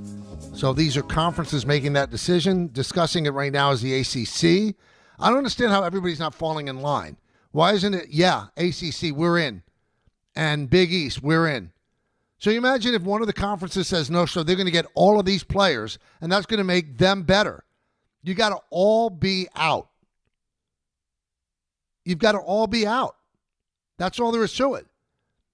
If every conference is not in on this agreement that they're not going to sign these players, then what does it do? It strengthens the people that have no moral turpitude, that they'll take anybody back. I'm glad that the SEC did it because, boom, it stopped Tennessee. It stopped LSU right away. Because you knew that their basketball coach and their football coach, they're going to be fine with it. And they said they were fine with it. And their excuse, I actually accept. They said, well, if this is the rules and they're allowed to come back, if we don't sign them, somebody else will. And they're right. So if all of these conferences say, no, we're not signing them, and one big conference sits it out like the ACC or the Big East, then you're going to see these other conferences are going to reconsider because the coaches are going to say, no. Why do they get to do it and we don't? We're competing against them. Hey, big news for New York sports fans. DiPietro and Rothenberg and Hahn and Rosenberg, they're coming to MSG Networks. Yeah, they are. Starting Tuesday, September 8th, catch our morning and afternoon shows simulcasted across MSG Networks television and digital platforms. You can still catch them on 880 AM, the ESPN New York app, YouTube, and more. But we are beyond excited to start simulcasting on MSG Networks, which will give our shows an even bigger platform to reach our fans. Don't miss out. It's all starting September 8th on MSG Networks. Let's go to Spencer in East Windsor. Spencer. Michael, as you might say, I was listening to yesterday's Cubs-Diamondbacks game on the radio, a very manageable 2 hours and 14 minutes, and it's always great listening to Ron Coomer, who calls such a great game for the Cubs. Really love when you have Buster. Oh, he's funny too. Him and Pat Hughes, they're terrific. I'm so glad they're on the in the daytime. I always love it when you have Buster Olney on. I'm a big fan of his podcast. I was really, really hoping that he would talk a little bit more about the Ketel Marte situation. I know that you're reluctant to talk about that, but it's interesting and it's very fascinating. And after listening to his interview with a reporter who covers the Diamondbacks yesterday, Marte has really put his team in such a tough situation. Michael, I understand if you have something very serious happening in your personal life, like maybe there's a drug issue with a child or something that you don't want to get public. But what Ketel Marte has done is he did not communicate anything to his team. He did not communicate anything at all. And now you have Torey Lovello, who is trying to manage a good relationship with Marte, but he's also trying to maintain respect in the clubhouse. Michael, it's a fascinating situation, but I think even though I don't know the exact circumstances of what happened, how could he do this to this team? You have to be a Ketel Marte in order for the Diamondbacks to put up with what he's putting his team through. That's what I got to say. It's hard for me to sympathize with them. They had an opportunity to trade him during the offseason before he was a 10-5 guy. They decided not to do it. Why? Because he's one of the top second basemen in the game. But there's side issues that they knew about better than anybody. And they didn't trade him. So, in for dime, in for dollar, right? So, Mike Hazen told Ken Rosenthal of The Athletic, he's the GM of the Diamondbacks, he's an extremely talented player. At some point, there's a balance between what you are willing to deal with to get a level of production that can win you baseball games.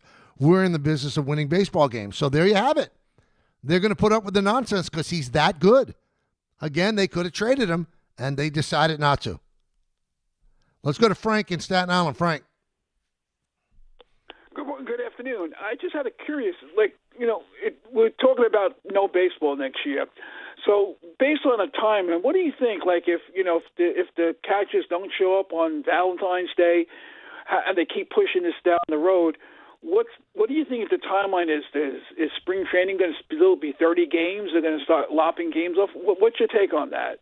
It's an interesting question, and it's one that everybody is curious about, Frank. I think what it comes down to is they probably, in past labor situations, they have figured out that the minimum amount of spring training that's needed to get ready for the season is 3 weeks. So I would say even if it's still locked out at pitchers and catchers, which is usually around Valentine's Day, you could still start the season on opening day. I think 3 weeks out of opening day, they'll start canceling games. They have to. And I don't think that there's going to be any kind of deal made until the pressure of canceling games actually appears. I mean, there has to be a drop-dead date.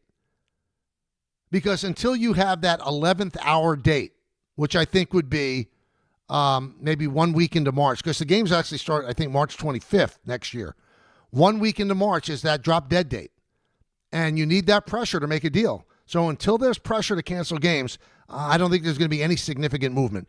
I mean, I'd be pleasantly surprised if there was, but I don't see it happening. That's just not how negotiations work. There has to be the pressure of losing games and losing paychecks if you're the players, and losing gate if you're the owners, and losing broadcasting money if you're the owners. And until that pressure is applied, there's not going to be a deal. So again, 3 weeks out from opening day, that would be the time I think they start canceling games. Let's go to Trey in North Carolina. Trey. Hey, Michael. Thanks for taking my call. I've been listening since 2009 when I was 7 years old. Well, big fan of you and the Yankees. I got two questions for you, or I'd like to hear your opinion on it. I wanted to know if you agree or disagree with if the Yankees should continue playing the lineup they're playing, kind of like, whatever the word for it is, switching lefties, righties every day, don't really have a solid lineup, or if they should take more of a stance, kind of more of like the Dodgers, having like a solid lineup every day, a solid team that you're playing every game. Of course, you'd have to switch it up here and there for injuries or days off. But, I'd just like to get your opinion on that. It's a great question, Trey. It's a great question. And I think we're going to learn the answer to that question this weekend. The Red Sox have 3 lefty starters lined up, and the bullpen game that they're going to have, they're going to start a left-hander. So we will see. Will they play Paul Goldschmidt at first base and sit down either Rice or Garcia? Will they play Caballero in the outfield and sit down Spencer Jones against a lefty? Those are the questions we're going to see. We're going to see them right away. We're going to see the answers. I don't think they'll ever go with a set lineup because Boone does like to play his guys on the bench so that they're ready when they do get a call. Are we going to see Ahmed Rosario play any of the games? Or are we going to see, instead of Spencer Jones in right field, let's say Caballero's playing third, which he would be, are they going to play Elliot Ramos? I'm sure that we're going to see Elliot Ramos in a couple of games against the Red Sox. That's why they acquired him. But it's a great question. I don't ever see them being like the Joe Torre Yankees, where for the most part it was the same lineup every single day. This is the mix and match era. They've got trends that they look at, how you match up with certain type of pitch types. They'll investigate all of it. But we'll see. We'll see on Friday. Is Ramos in the lineup? Is Goldschmidt in the lineup? Is Rosario in the lineup? That will be your answer right there, and that'll be a better answer than I could give you. So their actions will be the answer to that question that you have. Tomorrow, I can't wait. It's a free-for-all Friday where you can ask anything I say. Coming up, Don Hahn and Rosenberg, and in the words of Billy Joel, life is a series of hellos and goodbyes. I'm afraid it's time for goodbye again. See everybody. Have a wonderful day. Talk to you tomorrow at 1. The experts at PC Richard & Son use a 4-step mattress fitting process to make sure that your new bed fits you perfectly. PC Richard & Son. They built this station from the